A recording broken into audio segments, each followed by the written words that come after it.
ഇതിന്റെ കരാളഹസ്തങ്ങൾ ലോക സമ്പദ് വ്യവസ്ഥയെയും ഒരുപാട് ലോകരാജ്യങ്ങളിൽ പോലും പിടിമുറുക്കുകയാണ്. ലോകരാജ്യങ്ങളുടെ തൊഴിൽ സമ്പത്തും വിഭവങ്ങളും വിദ്യാഭ്യാസ മേഖലയടക്കം കോർപ്പറേറ്റുകൾ തങ്ങളുടെ ഇടപെടലിലൂടെ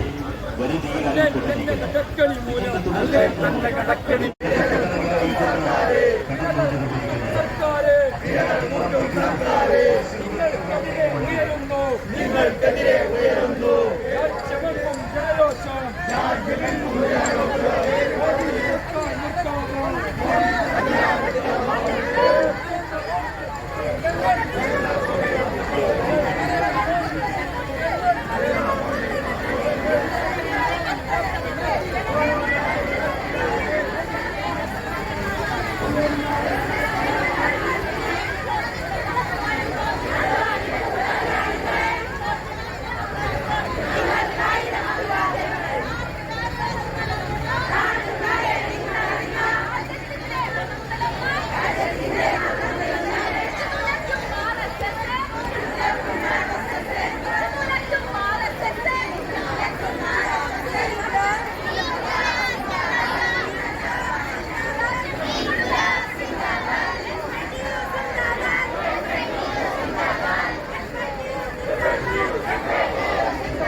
ഒന്നൊന്നായി നടപ്പിലാക്കി തൊഴിലാളികൾ